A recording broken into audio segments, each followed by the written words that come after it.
राधे राधे, हरे कृष्णा। आप सभी का दिन शुभ हो। कान्हा जी का आशीर्वाद सदा आप सभी पर बना रहे। आज दिनांक है 3 फरवरी सोमवार और आज माघ मास का 21वां दिन है।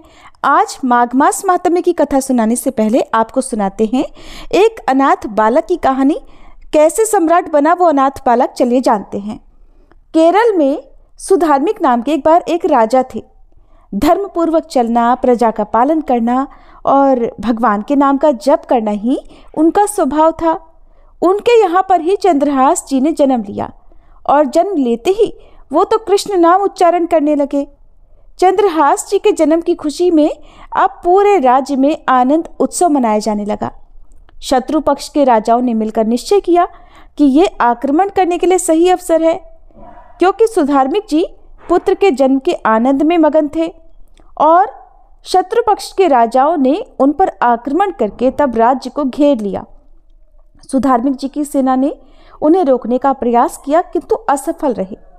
राजा सुधार्मिक जी और बहुत से सैनिक मारे गए। इसके बाद राजमहल को भी घेर लिया गया ताकि कोई भी बच के ना जा सके।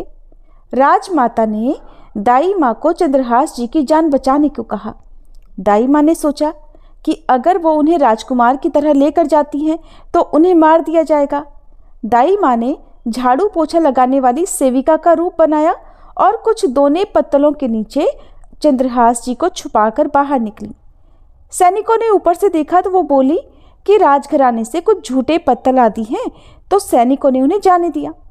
अब इस तरह से वो राजकुमार चंद्रहास जी को लेकर भाग गई और कुंतलपुर जा पहुंची। उन्होंने वहां के मंत्री धृष्ट बुद्धि से प्रार्थना की कि मैं सेवा कला में बड़ी प्रवीण हूँ और कृपा करके मुझे कुछ समय के लिए महल सेवा में रख लिया जाए। उन्होंने चंद्रहास जी को अपना पुत्र बताया। उनकी परीक्षा ली गई। राजघराने की सेविका होने के कारण वो परम प्रवीण थी, तो उन्हें सेवा में रख लिया गया। उन्होंने अपना असली परिचय किसी को भी नहीं बताया। जब चंद्रहास जी 3 वर्ष के हुए तब दाई माँ की मृत्यु हो गई। अब उनकी देखभाल करने वाला कोई भी नहीं था। उनके मुख पर हर समय कृष्ण कृष्ण नाम चलता रहता। अब वो गलियों में भटकने लगे। उनको महल से निकाल दिया गया, क्योंकि दाई माँ की सेवा के कारण ही तो उन्हें महल में रखा गया था। 3 वर्ष के बालक चंद्रहास जी को गलियों में घूमता देखकर कोई उन्हें स्नान करा देता, कोई वस्त्र पहना देता और कोई भोजन करा देता। चंद्रहास जी हर समय कृष्ण कृष्ण नाम जपते रहते। श्री देवर्षि नारद जी ने देखा कि ये बालक तो कृष्ण कृष्ण बोलता रहता है और इस बालक का हरि के अलावा कोई है भी नहीं। तब नारद जी ने उन्हें बुलाकर दुलार करते हुए कहा, सुनो, मैं तुम्हें एक अमोघ वस्तु देता हूँ। नारद जी उनके लिए एक छोटी सी शालिग्राम शिला लेकर आए थे। तो नारद जी बोले, धो के पी लेना और दिखा के खा लेना, यही तुम्हारी सेवा पद्धति है। इनको स्नान करा देना और जो कुछ भी तुम्हें मिले इनको अर्पित करके फिर खा लेना। चंद्रहास जी ने सोचा कि शालिग्राम शिला को धोने, स्नान कराने और भोग लगाने के लिए कोई पात्र तो चाहिए होगा, तो उन्होंने पान की तरह शालिग्राम जी को अपने मुंह में ही रख लिया। उन्होंने सोचा कि यहीं धुल गए तो चरणामृत पी लिया जाएगा और कुछ खाएंगे तो अर्पित भी हो जाएगा। अब नारद जी ने साथ ही उन्हें भगवान के मंत्र का भी उपदेश किया था। मंत्री धृष्ट बुद्धि, जिसने चंद्रहास जी की दाई माँ को आश्रय दिलाया था, उनके एक पुत्र थे मदन जी, जो बहुत ही भगवत भाव वाले थे। उनकी एक पुत्री भी थी जिसका नाम था विषया। मदन जी का भक्तों को भोजन कराने का स्वभाव था, तो उन्होंने कई भक्तों और ब्राह्मण जनों को भोजन के लिए बुलाया। तब चंद्रहास जी भी खेलते खेलते वहीं चले गए और वहाँ प्रसादी खाने लगे। उन बड़े बड़े ब्राह्मणों में एक ज्योतिषाचार्य भी थे। धृष्ट बुद्धि जी ने अपनी पुत्री विषया को सामने ले जाकर उनसे कहा कि आप इसका हाथ देखकर बताइए तो कि इसका वर कैसा होगा, उसका कैसा ऐश्वर्य होगा। तब ब्राह्मण ने आसपास दृष्टि डाली और फिर चंद्रहास जी की ओर इशारा करके बोले, वो है इसका वर। धृष्ट बुद्धि ने कहा, आपने शायद सही से रेखा नहीं देखी, ये तो दासी का लड़का है, ये भला हमारी पुत्री का वर कैसे बनेगा। ब्राह्मण बोले, मैंने तो सही सही ही भाग्य देखा है और दक्षिणा लेकर चले गए। अब धृष्ट बुद्धि ने विचार किया कि ये दरिद्र लड़का मेरी पुत्री का वर किसी कीमत पर नहीं बनना चाहिए। मैं इतने बड़े राज्य का महामंत्री हूँ और मेरी पुत्री का ऐसा दुर्भाग्य तो बिल्कुल नहीं होना चाहिए। अब उन्होंने निश्चय किया कि इसे आज ही मरवा डालते हैं। उन्होंने तुरंत जल्लादों को बुलाया और कहा, इस बालक को ले जाओ और जंगल में से मारकर इसका कोई अंग मुझे काट कर दिखाओ, ताकि मुझे विश्वास हो सके कि तुमने इसे मार डाला है। अब चंद्रहास जी इतने सुंदर, सुशील और प्यारे लगते थे कि कोई भी उनको मारने के लिए तैयार नहीं होता। इसलिए उसने शर्त रखी कि उनका कोई अंग काटकर मुझे प्रमाण में दिखाया जाए। जल्लादों ने चंद्रहास जी का हाथ पकड़ा तो उनका स्पर्श करते ही उनको ऐसा दुलार आने लगा मानो जैसे कोई माँ अपने बच्चे को दुलार करती है। वो आपस में कहने लगे, भाई जीवन हो गया लोगों को मारते हुए, कभी कोई पुण्य का काम नहीं किया। ये इतना सुंदर बालक जो हमारे चित्त को चुरा रहा है, इस धृष्ट बुद्धि मंत्री ने इसे मारने का आदेश क्यों दिया है? इस जन्म में न जाने हमने कितनों को काटा है, पर पता नहीं आज क्या हो रहा है। मेरे हृदय में ऐसी हिम्मत ही नहीं हो रही कि मैं इस बालक को मार सकूं। दूसरे ने कहा, अगर तुम उसको नहीं मारोगे तो तुम मारे जाओगे, कुछ न कुछ तो तुम्हें करना ही पड़ेगा। अब जल्लाद चंद्रहास जी को एकांत जंगल में ले गए और कहा, क्या तुम जानते हो कि हम तुम्हें यहाँ किस लिए लाए हैं? चंद्रहास जी की 5 वर्ष की आयु थी। बोले, मुझे नहीं पता कि आप मुझे यहाँ क्यों लाए हैं। तब उन्होंने उत्तर दिया, हम जल्लाद हैं और धृष्ट बुद्धि ने तुम्हें मारने का हुक्म दिया है, इसलिए हमें तुम्हें मारना तो पड़ेगा ही। अब जो तुम्हें चाहिए बोलो, पर हमारी इच्छा न होते हुए भी हमें तुम्हें मारना ही पड़ेगा। चंद्रहास जी बोले, मुझे तो कुछ नहीं चाहिए, बस थोड़ा सा समय चाहिए।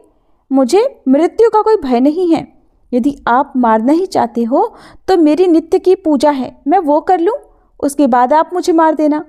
उन्होंने कहा, हाँ, हम तुम्हें समय देते हैं। तुम किसी को पुकार भी सकते हो, तुम जो कुछ करना चाहो कर सकते हो। चंद्रहास जी ने कहा, मैं भला किसको पुकारूं? मैं तो अनाथ हूँ और श्री कृष्ण के अलावा मेरा कोई भी नहीं है। मेरा तो एकमात्र आश्रय वही प्रभु हैं।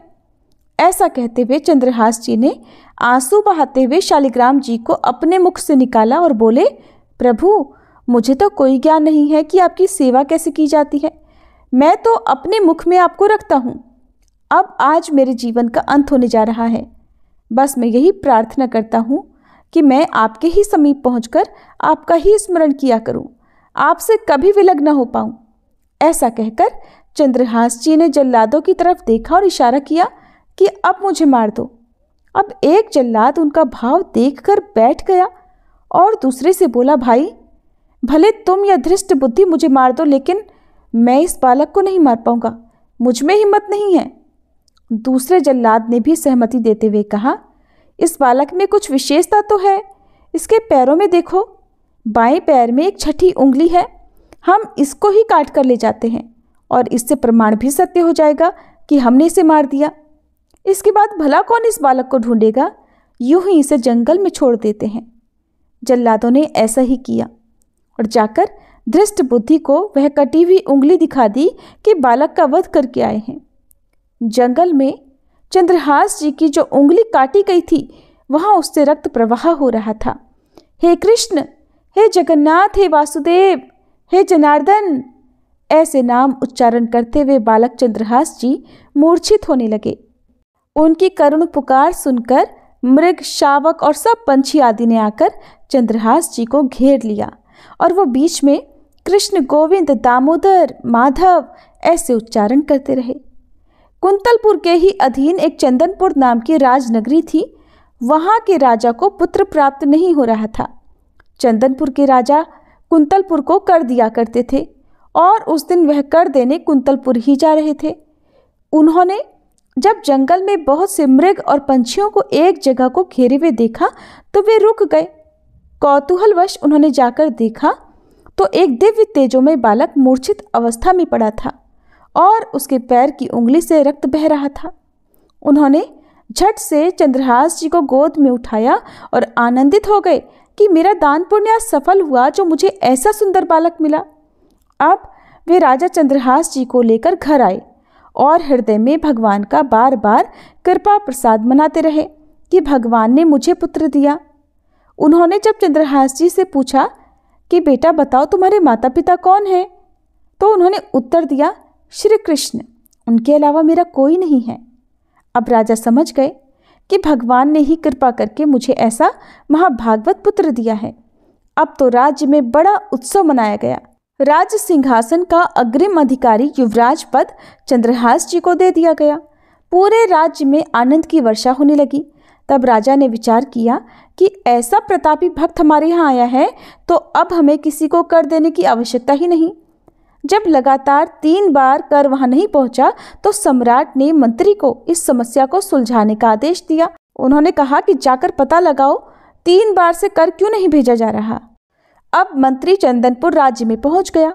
वहां चंद्रहास जी का ऐसा प्रभाव था कि सब कृष्ण भजन करते और आनंद में मगन रहते। दृष्ट बुद्धि ने उन्हें पहचाना और सोचा कि ये तो वही बालक है, और फिर विचार किया कि ये तो बहुत अनिष्ट हो गया। हमने तो इसे मारना निश्चित किया था और जल्लादों ने इसको छोड़ दिया। अब तो ये राजा का राजकुमार बन गया है। उन्होंने राजा से कहा, पहली बात, इस बालक को युवराज पद पर बिठाने से पहले तुम्हें सम्राट को सूचना देनी चाहिए थी, और दूसरी बात, अभी तक तुमने कर नहीं दिया है। सम्राट चाहे तो एक क्षण में तुम्हारे राज्य को नष्ट कर दिया जाएगा। अब चंदनपुर के राजा ने हाथ जोड़कर कहा, महाराज, केवल आप ही हमारी रक्षा कर सकते हैं। मंत्री के मन में था कि किसी भी तरह चंद्रहास जी को मरवाना पड़ेगा, क्योंकि ब्राह्मण ने बताया था कि वे ही उनकी पुत्री के वर होंगे। मंत्री ने कहा, यदि आप चंद्रहास जी को सम्राट के पास भेज देते हैं तो वे निश्चित ही प्रसन्न हो जाएंगे और आपके इस अपराध को क्षमा भी कर देंगे। राजा ने ये बात स्वीकार कर ली। मंत्री धृष्ट बुद्धि ने एक चिट्ठी लिखी और चंद्रहास जी को देते हुए कहा, इसे खोल कर मत पढ़ लेना। वहां पहुंचते ही ये चिट्ठी मेरे पुत्र मदन को देना। वो सम्राट से मिलने, माफी मांगने आदि सब काम में तुम्हारी सहायता करेगा, लेकिन ये चिट्ठी तुम रास्ते में खोलकर बिल्कुल भी मत देखना। चंद्रहास जी ने उस चिट्ठी को अपनी पगड़ी में बांध लिया और कुंतलपुर के लिए चल पड़े। अब उनका किशोर अवस्था में प्रवेश हो चुका था। कुंतलपुर के बाहर ही एक बगीचा था। चंद्रहास जी ने अपना घोड़ा वृक्ष के साथ बांध दिया और भगवत स्मरण करते हुए वहीं लेट गए। थोड़ी देर बाद उन्हें नींद आ गई। कुछ समय बाद धृष्ट बुद्धि की वही पुत्री, जिसका ज्योतिषाचार्य के अनुसार चंद्रहास जी से विवाह होना था, अपनी कुछ सहेलियों के साथ वहां आई। घोड़ा देखकर उन्हें ज्ञात हुआ कि कोई यात्री भूल से राजवाटिका में आ गया है और उनकी नज़र सो रहे चंद्रहास जी पर पड़ी। देखते ही पूर्व विधान के अनुसार उनका तो चित्त लुट गया कि ये कौन इतना सुंदर नवकिशोर अवस्था का युवक है। उसे चंद्रहास जी की पगड़ी में चिट्ठी भी दिखाई दी, तो उसने झुककर चुपचाप वो चिट्ठी उठा ली और चिट्ठी खोलकर पढ़ने लगी। उसमें संस्कृत में मंत्री के पुत्र मदन के लिए संदेश लिखा था कि हे मदन, उचित अनुचित का विचार छोड़कर आते ही इस युवक को विष प्रदान कर दो, ये मेरा प्रिय कार्य होगा। मंत्री की पुत्री ने जब ये सब पढ़ा तो उसे बड़ा दुख हुआ। उसने सोचा, पहली ही दृष्टि में इन्हें सोता हुआ देखकर मेरे प्राण इन पर समर्पित हो गए, लेकिन पिताजी तो इतने सुंदर नवकिशोर को विष देने की बात लिख रहे हैं। उसने काजल लिया और विष को विषया कर दिया। अब उस पत्र का अर्थ बदल गया कि हे मदन, उचित अनुचित का विचार छोड़कर आते ही इसे विषया प्रदान करो, ये मेरा प्रिय कार्य होगा। उसने पत्र वहीं उनकी पगड़ी में वापस रख दिया और अपने घर जाकर उनकी प्रतीक्षा करने लगी। थोड़ी देर के बाद चंद्रहास जी उठे और मंत्री के घर पहुंचकर मदन से मिले। मदन को जब पता लगा कि चंदनपुर से पिताजी ने इनको भेजा है और ये वहाँ के राजकुमार हैं, तो चंद्रहास जी को हृदय से लगा लिया। चंद्रहास जी ने कहा कि आपके पिता ने ये पत्र दिया है। मदन ने पत्र पढ़ा। लिखा था, अभी ही इस युवक को विषया प्रदान कर दो। तुरंत बिना विचार किए मदन ने पंडित बुलाकर दोनों का विवाह करा दिया। अब मंत्री अपने घर आए तो सब साज सजावट और विवाह का माहौल देखकर हैरान रह गए। किसी ने उन्हें बताया कि आपने ही तो इस विवाह का आदेश दिया था, मदन के पास चिट्ठी रखी है। मंत्री अपने घर गए और मदन से कहने लगे, तुम्हारी बुद्धि मारी गई है क्या? हमने पत्र में विवाह करने का कहाँ लिखा था? मदन ने कहा, पिताश्री, आपकी आज्ञा का उल्लंघन नहीं हुआ है। आपने ही तो मेरा नाम लिखकर मुझे बिना विचार किए इस युवक को विषया देने के लिए कहा था। इसमें मेरी कोई गलती तो नहीं है। मंत्री ने जब चंद्रहास जी को दूल्हे के रूप में देखा तो क्रोध से भर गया। उसने विचार किया कि चाहे मेरी बेटी विधवा हो जाए पर मैं इसे जिंदा नहीं रहने दूंगा। अब वह चंद्रहास जी के नजदीक गया और उन्हें कहा, बहुत कृपा हुई कि आप हमारे दामाद बने। हमारे यहाँ की एक रीति है, हमारे नगर के बाहर जो देवी का मंदिर है उसमें लड़की का वर अकेले पूजा करने जाता है। आपको हमारी कुल की रीति का निर्वाह करना होगा। चंद्रहास जी मान गए और वे पूजा का थाल तैयार करने लगे। दूसरी ओर मंत्री ने कई बलवान सैनिकों को भेजा और आदेश किया कि देवी पूजन के लिए जो आ रहा है तत्काल उसे काट देना। किसी भी तरह वह बचना नहीं चाहिए, नहीं तो तुम सब मारे जाओगे। सब राज सैनिक आदेश पाकर पहले ही वहां पहुंच गए। उसी समय वहां के चक्रवर्ती सम्राट कुछ बड़े बड़े विद्वानों और ऋषियों से बातचीत कर रहे थे। ऋषियों ने कहा, महाराज, अब आपका राज सिंहासन पर बैठना राज्य के लिए मंगलमय नहीं होगा। आपका समय बदल रहा है। इस समय यदि चंद्रहास जी को सम्राट पद पर बिठा दिया जाए तो आगे अकाल नहीं पड़ेगा और प्रजा का बड़ा मंगल होगा। ये मुहूर्त आपके राज सिंहासन से हटने का है। सम्राट ने कहा, प्रजा और देश का मंगल हो इसलिए मैं इसका बिल्कुल पालन करूंगा। मदन वहीं पर बैठे हुए थे। सबने कहा, तुरंत जाओ और तुम्हारे बहनोई चंद्रहास जी को तुरंत लिवा कर लाओ। अब मदन तुरंत निकले तो सैनिकों ने उन्हें बताया कि चंद्रहास जी तो देवी पूजन के लिए नगर के बाहर जा रहे हैं। मदन उसी दिशा में गए और चंद्रहास जी को मिलते ही उन्होंने कहा, सुनो, देवी की पूजा मैं कर लूंगा। इस समय मुहूर्त है, जाओ, सम्राट पद का अभिषेक कराने के लिए आपको बुलाया गया है। ऐसा कहकर मदन जी देवी पूजा के लिए और चंद्रहास जी सम्राट पद के लिए अलग अलग दिशाओं में चले गए। इधर चंद्रहास जी का राज्याभिषेक होने लगा। वहां देवी मंदिर में धृष्ट बुद्धि के पुत्र मदन पूजा करने के लिए पहुंचे तो पहले से ही तैयार सैनिकों ने उन्हें काट कर फेंक दिया। मंत्री का तो सारा खेल उल्टा हो गया। पुत्र की हत्या हो गई और चंद्रहास जी का सम्राट पद पर अभिषेक हो गया। तभी सैनिकों ने आकर मंत्री को सूचना दी कि देवी मंदिर में आपके आदेश अनुसार जो मारा गया वो आपका पुत्र मदन था। धृष्ट बुद्धि ने सुना तो हैरान रह गया। कहा, यह कैसे संभव है? वो तो चंद्रहास था। सैनिक बोले, उनका तो सम्राट पद पर अभिषेक हो गया। अब तो धृष्ट बुद्धि छाती पीट पीट कर खूब रोने लगा। बार बार चिल्लाने लगा, हाय, मैं कितना अभागी हूं जो मैंने अपने पुत्र को ही मरवा दिया। चंद्रहास जी ने जब इसके बारे में सुना तो सोचा कि मृत्यु तो मेरी निश्चित थी, फिर मदन को मेरी मृत्यु कैसे प्राप्त हुई। वो तुरंत गए और मदन के शव को सामने रखकर उन्होंने भगवान का ध्यान स्मरण करते हुए मदन के शव पर हाथ फेरा तो वे जीवित हो गए। ये घटना धृष्ट बुद्धि को पता नहीं थी। तब तक उन्होंने अपनी खोपड़ी फोड़ फोड़कर अपनी हत्या स्वयं कर ली। चंद्रहास जी ने उन्हें भी उनका जीवन वापस दिलाया और कहा, पिताजी, अब तो कृष्ण कृष्ण जपो। अब उनकी बुद्धि शुद्ध हुई और भगवान का आश्रय लेकर उन्होंने भी अपने जीवन को भगवत भक्ति में लगा लिया। तो ये थी आज की कथा। सभी मिलकर प्रेम से बोलिए, भक्त चंद्रहास जी की जय। कथा आपको कैसी लगी कमेंट बॉक्स में जरूर बताइएगा। अब सुनिए आज का अध्याय। श्री सूत जी कहते हैं, महात्मा मार्कंडेय जी ने जिस समय ब्रह्मा जी का स्थापन किया था उसी समय वहां पवित्र जल से युक्त एक कुंड का भी निर्माण किया और उसके महात्म्य के विषय में इस प्रकार कहा। कार्तिक मास में चंद्र नक्षत्र कृत्तिका के योग में जो यहाँ भली भांति भीष्म व्रत का पालन करेगा वह उत्तम ब्रह्मलोक में जाएगा। ऐसा कहते हुए मार्कंडेय जी के उस वचन को किसी पशुपाल अर्थात चरवाहे ने सुन लिया और श्रद्धा से प्रेरित होकर उसने कार्तिक मास में भीष्म पंचक व्रत का विधि पूर्वक पालन किया। जब कृत्तिका नक्षत्र से युक्त पूर्णिमा आई तब उसमें स्नान करके उसने ब्रह्मा जी की पूजा की। उसके बाद पुरुषोत्तम भगवान विष्णु का भी विधि पूर्वक पूजन किया। इसके बाद समय आने पर उसकी मृत्यु हो गई और वह इसी नगर में ब्राह्मण के घर में उत्पन्न हुआ। उस समय उसे अपने पूर्व जन्म की बातों का स्मरण बना हुआ था।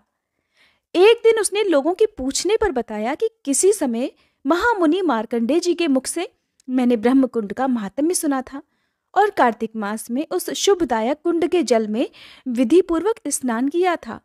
उसी के प्रभाव से इस जन्म में मैं ब्रह्मऋषि चंद्रात्रेय के वंश में उत्पन्न हुआ हूँ और पूर्व जन्म की सभी बातों को भी स्मरण रखता हूँ। कार्तिक पूर्णिमा को कृत्तिका नक्षत्र का योग होने पर यहाँ का महत्व बहुत बढ़ जाता है इस बात को मैं स्वयं अनुभव कर चुका हूँ, इसलिए सदा उत्तम भीष्म पंचक व्रत का पालन करता हूँ। इसी प्रकार उसकी बात सुनकर अन्य सभी श्रेष्ठ ब्राह्मण भी श्रद्धा पूर्वक भीष्म पंचक व्रत का पालन करने लगे। तभी से उत्तर दिशा में वह कुंड इस पृथ्वी पर ब्रह्म कुंड के नाम से विख्यात हुआ। जो ब्राह्मण सदा उसमें स्नान करता है वह प्रत्येक जन्म में श्रेष्ठ ब्राह्मण ही होता है। भीष्म पंचक व्रत के बारे में मैं आपको कार्तिक मास महात्म्य के जो भी अध्याय हैं, कथा हैं, उनमें अच्छे से वर्णन कर चुकी हूँ। भीष्म पंचक व्रत कार्तिक महीने में 5 दिनों के लिए रखे जाते हैं, जिनका बहुत ही विशेष महत्व होता है। वहीं एक गौमुख नाम से प्रसिद्ध एक अतिशय शोभायमान तीर्थ भी है। सूत जी कहते हैं कि जो सभी पातकों का नाश करने वाला है। पूर्व काल में चमत्कारपुर के भीतर गौओं का पालन करने वाला एक ब्राह्मण था, जो कुष्ठ रोग से पीड़ित होकर अत्यंत दुर्बल हो गया था। किसी समय उसी मार्ग से उसकी गौओं का झुंड आ निकला। वे सभी गौवें प्यास से कष्ट पा रही थी। उस दिन ज्येष्ठ मास की एकादशी तिथि में चित्रा नक्षत्र का योग था और मध्याह्न काल हो गई थी। यद्यपि वहां पर बहुत घास उगी हुई थी, लेकिन वे गौवें इतनी अधिक प्यासी थीं कि मारे प्यास के उन्होंने उस घास की ओर देखा तक नहीं। उनमें से एक गाय ने दूर से ही घास के उस पुंज को देखा और अत्यंत हर्ष में भरकर तुरंत ही वहां जाकर दांतों से उखाड़कर खींचने लगी। इतने में ही उस घास के नीचे से जल की धारा निकल पड़ी। उस प्यास से कष्ट पाती हुई गाय ने घास को धीरे धीरे दूध के समान स्वच्छ और मधुर प्रतीत होने वाले उस जल को जी भरकर पिया। जब वह बड़ी तेजी से जल पी रही थी, उसी समय पृथ्वी पर वहां जल से भरे हुए अनेक लंबे चौड़े गड्ढे प्रकट हो गए। उसके बाद दूसरी सैकड़ों गौओं ने भी उस अत्यंत निर्मल अमृत रस के समान मधुर जल का पान किया। फिर जैसे जैसे गौवें आकर जल पी रही थीं, वैसे ही वैसे उनके मुख के स्पर्श से वे गड्ढे बढ़ते जा रहे थे। इस प्रकार जब सभी प्यासी गौओं ने पानी पीकर प्यास को बुझा लिया, तब वह प्यासा गोपालक ब्राह्मण जल में घुसा। अपने अंगों को धोकर और जल पीकर जैसे ही वह जल से बाहर निकला, तुरंत ही अपने शरीर को उसने सूर्यदेव के समान तेजस्वी पाया। इससे उसे बड़ा आश्चर्य हुआ और उसने घर जाकर सभी लोगों के सामने वहां का सारा वृतांत कह सुनाया। तब वहां के सभी लोग, विशेषतः रोगी मनुष्य, उस दिव्य जल के पास गए और सबने एकाग्र चित्त होकर विश्वास के साथ वहां स्नान किया। स्नान करते ही सभी लोग तत्काल रोगों और पापों से मुक्त हो गए। तब से वह जल गौमुख तीर्थ के नाम से प्रसिद्ध हुआ, क्योंकि वह गौओं के मुख से प्रकट हुआ था। ऋषिगण बोले, हे सूतनंदन, उस स्थान से जो वैसा महात्म्य पूर्ण जल प्रकट हुआ था, उसका क्या कारण है? श्री सूत जी बोले, हे महर्षियों, यहाँ पूर्व काल में महाराज अम्बरीश ने तप किया था। तपस्या का कारण ये था कि राजा को वृद्धावस्था में एक पुत्र हुआ। उसका नाम सुवर्चा था। पूर्व जन्म के कर्म के फल से बचपन में ही राजकुमार सुवर्चा कोढ़ी हो गए। इससे राजा को बड़ा भारी दुख हुआ। तब वे सभी मनोरथों को पूर्ण करने वाले हाटकेश्वर क्षेत्र में गए और पुत्र के रोग का निवारण करने के लिए उन्होंने बड़ी भारी तपस्या की। इससे संतुष्ट होकर भगवान विष्णु ने उन्हें प्रत्यक्ष दर्शन दिए और आदरपूर्वक कहा, वत्स, मैं तुम पर प्रसन्न हूं। तुम्हारे मन में जो इच्छा हो उसे मांग लो। राजा कहने लगा, हे केशव, मेरा पुत्र बचपन से ही कुष्ठ रोग से पीड़ित हो गया है। आप कृपया इसके रोग को दूर कीजिए। उनके ऐसा कहने पर भगवान विष्णु ने एकाग्र मन से पाताल गंगा का स्मरण किया। भगवान के स्मरण करने पर पाताल गंगा एक छोटा सा विवर बनकर तत्काल ऊपर आ गई। तब श्री हरि ने राजा से कहा, राजन, तुम्हारा पुत्र इस उत्तम गंगा जल में स्नान करे। ये आज्ञा पाकर अम्बरीश ने अपने पुत्र को श्री हरि के सामने ही पाताल गंगा के जल में स्नान कराया। वह स्नान करने मात्र से ही वह बालक उसी क्षण कुष्ठ रोग से मुक्त होकर बाल सूर्य के समान तेजस्वी हो गया। तब उसने भगवान को प्रणाम किया। इस बात को कोई जानता नहीं था, इसलिए वह सर्व पापहारी जल वहां गुप्त ही रहा। वहीं पुनः गोमुख द्वारा पृथ्वी पर प्रकट हुआ। आज भी उस जल के स्पर्श से वहां का धरातल अत्यंत पवित्र है। जो पुरुष रविवार को सूर्योदय के समय वह स्नान करता है, उसके जलगंड अर्थात घेंघा आदि सभी रोग तत्काल ही नष्ट हो जाते हैं। पाप जनित बड़ी भयंकर व्याधियां भी दूर हो जाती हैं। फोड़े और चेचक आदि के उपद्रव भी शांत हो जाते हैं। जो मनुष्य निष्काम भाव से भक्ति पूर्वक इस तीर्थ में स्नान करता है, वह देवादिदेव चक्रपाणी श्री हरि के लोक में जाता है। जिस दिन भगवान विष्णु ने वहां गंगा जी को प्रकट किया था, उस दिन सूर्य वृष राशि पर विराजमान थे और चंद्रमा चित्रा नक्षत्र की शोभा बढ़ा रहे थे और भगवान विष्णु की एकादशी तिथि भी विद्यमान थी। फिर गाय के मुख से जिस दिन घासों का समूह उखाड़ा गया और गंगा जी भूतल पर प्रकट हुई, उस दिन भी पूर्वोक्त योग ही था, इसलिए वही वहां के लिए उत्तम पर्व है। श्री सूत जी आगे कहते हैं, हे महर्षियों, जिस समय परशुराम जी ने रामकुंड में जाकर अपने पितरों का तर्पण किया था, अब उस समय का वृतांत भी सुनो। जब उन्होंने अपने पितरों का तर्पण किया और यज्ञ में सारी पृथ्वी श्रेष्ठ ब्राह्मणों को देकर वे क्रोध रहित हो गए, उस समय समुद्र स्नान के लिए हर्षपूर्वक प्रकट हुए। उस यात्रा के समय भी उन्होंने अपने हाथ में सूर्य के समान तेजस्वी कुठार ले रखा था। तब समस्त ऋषि मुनियों ने परशुराम जी से कहा, हे महाभाग राम, आप पुण्य कार्य करने के लिए जाते समय भी जो हाथ में शस्त्र धारण करते हैं, ये उचित नहीं जान पड़ता। जब तक आपके हाथ में कुठार रहेगा, तब तक आपका क्रोध शांत ही नहीं होगा, इसलिए इसे त्याग दीजिए। मुनियों की ये बात सुनकर परशुराम जी ने हाथ जोड़कर विनीत भाव से कहा, हे विप्रवरों, ये कुठार अक्षय है और भगवान शंकर के तेज से प्रकट हुए लोहे का बना हुआ है। साक्षात विश्वकर्मा जी ने इसका निर्माण किया है। ऐसे दिव्य शस्त्र को त्याग कर मैं क्षत्रिय धर्म में तत्पर होकर भी कैसे दिगंत में जा सकता हूँ? मेरे छोड़े हुए इस कुठार को अगर दूसरा कोई ग्रहण कर लेगा तो वह मेरे द्वारा वध्य हो जाएगा, अर्थात मैं उसे नहीं मार पाऊंगा।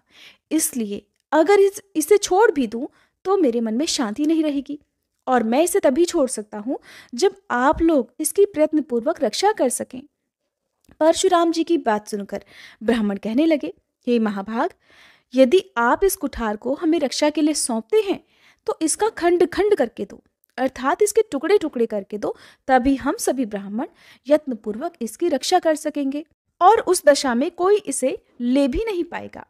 मुनियों की ये बात सुनकर शस्त्रधारियों में श्रेष्ठ परशुराम जी ने उस कुठार को तोड़कर लोहे की छड़ी बनवा दी और उसे उन ब्राह्मणों को आदरपूर्वक सौंप दिया। अब ब्राह्मण बोले, हे राम, आपके कुठार की बनी हुई इस लोहे की छड़ी को हम लोग बड़े प्रयास पूर्वक रखेंगे।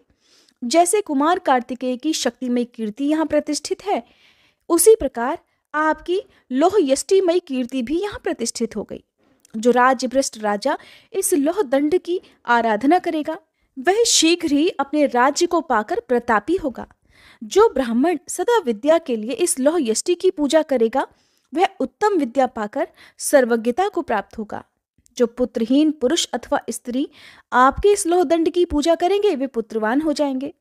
जो आश्विन मास के कृष्ण पक्ष की चतुर्दशी तिथि को उपवास करके इसकी पूजा करेगा, वह समस्त मनोवांछित कामनाओं को प्राप्त कर लेगा। ऐसा सुनकर परशुराम जी ने उन श्रेष्ठ ब्राह्मणों को प्रणाम करके तुरंत ही समुद्र की ओर प्रस्थान किया और वे ब्राह्मण भी उस लोह यष्टि के लिए उत्तम मंदिर बनवाकर उसमें उसकी स्थापना करके एकाग्रचित्त होकर उसकी पूजा करने लगे। इससे उन्होंने अपने देव दुर्लभ मनोरथों को भी प्राप्त कर लिया। श्री सूत जी कहते हैं, अब एक और अन्य वृतांत सुनो। प्राचीन काल में अज नाम से प्रसिद्ध एक राजा हुए हैं। उनका सत्पुरुषों में भी बड़ा सम्मान था।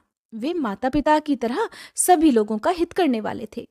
उन्होंने पिता पितामह का राज्य पाकर मन ही मन ये विचार किया कि मुझे ऐसा कर्म करना चाहिए जिससे संसार के दूसरे राजाओं ने अब तक न किया हो और जो भविष्य में होने वाले हैं वे भी उसे ना कर पाए। राजाओं के लिए सर्वोत्तम धर्म यही है कि वह अपनी प्रजा का भलीभांति पालन करे, जिससे प्रजा वर्ग के लोग सुखपूर्वक रह सके। राजा लोग लोभ में आकर जैसे जैसे प्रजा से अधिक कर लेने लगते हैं, वैसे वैसे प्रजा के हृदय में क्षोभ उत्पन्न हो जाता है।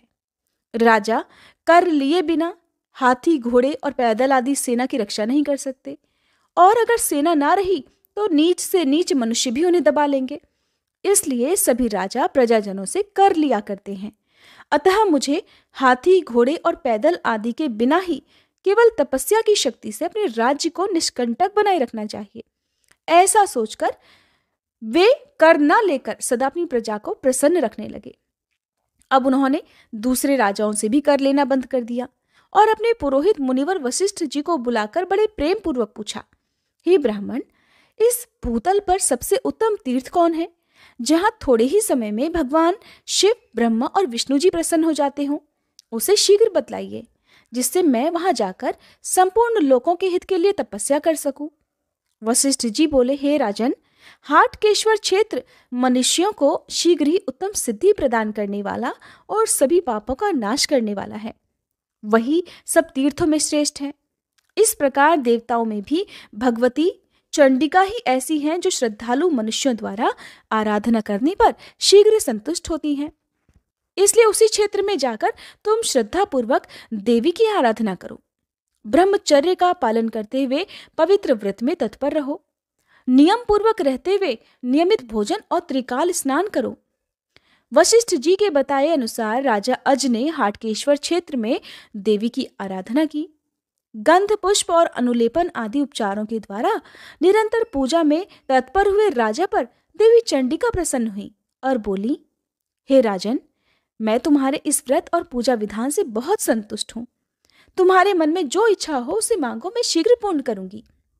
तब राजा ने हाथ जोड़कर कहा, हे देवी, मैंने संपूर्ण लोगों के हित की इच्छा से इस व्रत और तपस्या का आश्रय लिया है, जिससे सब लोगों को सुख मिले, ऐसी कृपा कीजिए।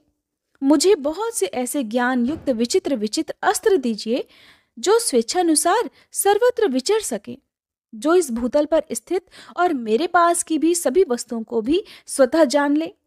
लोक में पर स्त्री संगम आदि जो भी अपराध हों, उन सबको स्वयं जानकर अपराध के अनुसार जो अपने आप ही दंड दे दें, जिससे लोक में संकरता न फैलने पाए। इसके सिवा हे देवी, मुझे तरह तरह के मंत्र भी प्रदान कीजिए, जिनसे मैं सबके रोग व्याधियों का शीघ्र निवारण कर सकूं, जिससे मेरे राज्य में रहने वाले सभी मनुष्य सुखी, निरोग, पुष्ट, निर्भय और शोक रहित हो जाएं। राजा का निवेदन सुनकर देवी बोली, राजन, तुमने ये एक ऐसा बड़ा अद्भुत कर्म प्रारंभ किया है जिसे अब तक ना तो किसी ने किया है और ना ही आगे कोई करेगा। फिर भी मैं तुम्हारी ये इच्छा अवश्य पूर्ण करूंगी। मैं तुम्हें समस्त ज्ञान युक्त शस्त्र देती हूँ और वैसे ही प्रभावशाली मंत्र भी देती हूँ। इन मंत्रों से बड़े बड़े भयंकर रोग भी तुम्हारे द्वारा रोक दिए जाएंगे, परंतु मेरे मंत्रों सहित उन सब अस्त्र शस्त्रों को तुम सदा सुरक्षित रखना। अगर वे तुम्हारी दृष्टि से कहीं दूर निकल जाएंगे तो मनुष्य को बहुत अधिक पीड़ा देंगे। इसलिए हे राजन, अब जब तुम स्वर्गलोक को जाओ, तब तुम इन समस्त मंत्रों और अस्त्र शस्त्रों को यहाँ मेरे सम्मुख जल में स्थापित कर देना, जिससे सब व्यवहार पूर्ववत नीति के अनुकूल चल सके। तब बहुत अच्छा कहकर राजा ने देवी की आज्ञा शिरोधार्य की। फिर तो उनके सामने विज्ञान वैभव से युक्त नाना प्रकार के दिव्य अस्त्र प्रकट हो गए, जिसके लिए उन्होंने देवी से प्रार्थना की थी। साथ ही व्याधि नाशक मंत्र भी उनके ज्ञान में आ गए, जिनके द्वारा सब रोग स्वेच्छानुसार ग्रहण किए और छोड़े जाते हैं और जिनके द्वारा दृष्टि में आए हुए सभी मनुष्यों का सुखपूर्वक पालन होता है। इसके बाद राजा ने देवी के प्रसाद को ग्रहण करके अपनी पत्नी इंदुमती और पुत्र दशरथ को छोड़कर शेष समस्त पदार्थों और हाथी घोड़े आदि उपकरणों को ब्राह्मणों की सेवा में दान कर दिया। रोग व्याधियों को मंत्रों के द्वारा दूर करके वे डंडा लेकर अजा पालन की तरह स्वयं प्रजा पालन करने लगे। उनके राज्य में कोई छिपकर भी अपराध नहीं कर पाता था। अगर कोई प्रमादवश पृथ्वी पर पाप करता भी तो उसे तुरंत ही उसके अपराध के अनुकूल दंड भी मिल जाता था। राजा के वे दिव्यास्त्र किसी के दृष्टि में न आकर भी वध अथवा बंधन आदि दंड तत्काल दे देते थे। अन्य राजाओं के राज्य में तो जो मनुष्य गुप्त पाप करते थे, उन्हीं के पापों का यमराज दंड देते थे, परंतु राजा अज के राज्य में उन दिव्यास्त्रों के भय से डरा हुआ कोई भी मनुष्य पाप नहीं करता था। इसलिए वे सभी पाप मुक्त और पवित्र शरीर वाले हो गए। रोगों का नियंत्रण हो जाने के कारण सब मनुष्यों को उत्तम सुख प्राप्त हो रहा था। इस प्रकार संसार से जब पाप का भय निवृत्त हो गया, तब यमलोक के सभी नरक सूने हो गए। कोई भी पुरुष नरक में नहीं जाता था। सतयुग में लोगों का जैसा व्यवहार था वैसा ही त्रेता में भी हुआ। एक समय भगवान शंकर व्याघ्र का शरीर धारण करके बार बार गर्जना करते हुए जहां राजा अज थे वहीं उपस्थित हो गए। विकराल शरीर धारण करने वाले उस व्याघ्र को देखकर राजा ने भगवती के दिए हुए सूर्य के समान तेजस्वी अस्त्र का प्रहार किया। क्रमशः देवी से प्राप्त हुए अन्यान्य अस्त्रों का भी प्रयोग किया, परंतु उन सभी अस्त्रों को भगवान शंकर ने धीरे धीरे अपने मुख में ग्रहण कर लिया। तब अस्त्रों के अभाव से राजा ने व्याघ्र रूपधारी भगवान शिव से द्वंद्व युद्ध किया। उनके शरीर का स्पर्श होते ही भगवान शिव ने व्याघ्र शरीर त्याग दिया और भस्मांग राग विभूषित चंद्रमा को मुकुट के समान धारण किए हुए दिव्य रूप धारण कर लिया। उनके गले में मुंडमाला शोभा पा रही थी। उन्होंने खटवांग और सर्पमय आभूषण धारण कर रखे थे। भगवान शिव को इस रूप में प्रत्यक्ष देखकर रानी सहित राजा अज ने उनके चरणों में प्रणाम किया। फिर उनकी स्तुति करके वे विनीत भाव से हाथ जोड़कर खड़े हो गए और आनंदाश्रु बहाते हुए हर्ष गदगद वाणी में बोले, प्रभु, मैंने अज्ञानवश जो भी आपका तिरस्कार किया और आपके ऊपर अस्त्र चलाया, वो सब अपराध कृपया आप क्षमा कर दीजिए। तब भगवान शिव बोले, बेटा, तुम्हारा अलौकिक कर्म देखकर मैं बहुत संतुष्ट हूं, इसलिए उस तिरस्कार को मैंने अपनी स्वाभाविक क्षमा से ही क्षमा कर दिया है। राजन, तुमने जैसा राज्य किया, जिस प्रकार प्रजा की रक्षा की, वैसी राज्य व्यवस्था अब तक ना तो किसी ने की थी और ना कोई आगे ही करेगा। इसलिए तुम अभी अपनी इन रानी के साथ इसी शरीर से पाताल लोक में चलो। तब राजा ने कहा, हे भगवान, मैं अयोध्या नामक महापुरी में अपने पुत्र दशरथ को राज सिंहासन पर बिठाकर उसे मंत्रियों के अधीन सौंपकर आपकी आज्ञा का पालन अवश्य करूंगा। जिन्होंने संतुष्ट होकर मुझे अस्त्र शस्त्र और यंत्र समुदाय दिए थे, उन महादेवी ने ये आज्ञा की थी कि जब तुम दुस्त्यज मर्त्यलोक का त्याग करने चलो, तब मेरे कुंड में इन सब अस्त्र शस्त्रों को डाल देना। इसलिए हे प्रभु, आप उन सब अस्त्र शस्त्रों को मुझे पुनः लौटा दें, जिससे मैं देवी के ऋण से उऋण हो जाऊं। उनके ऐसा कहने पर भगवान त्रिपुरारी ने राजा को वे सभी दिव्य अस्त्र शस्त्र लौटा दिए और आज्ञा देते हुए कहा, राजन, तुम्हारा पुत्र स्वयं ही राजा हो जाएगा। वह वीरता, उदारता और शम आदि गुणों से संपन्न होकर तुम्हारे वंश को धारण करने में समर्थ होगा। तुम आज ही मेरे साथ इस देवी कुंड के पवित्र जल में प्रवेश करके मेरे धाम को चलो। आज माघ शुक्ल चतुर्दशी का दिन है। दूसरा कोई भी जो पुरुष इस तिथि को देवी की भक्ति पूर्वक पूजा करके इस जल में गोता लगाकर प्राण त्याग करेगा, वह पाताल लोक में, जहां हाटकेश्वर नाम से प्रसिद्ध मेरा दिव्य विग्रह है, वहीं पहुंच जाएगा। हे राजन, जो इस तीर्थ में केवल स्नान मात्र करेगा, उसके 108 रोगों में से एक भी नहीं होगा।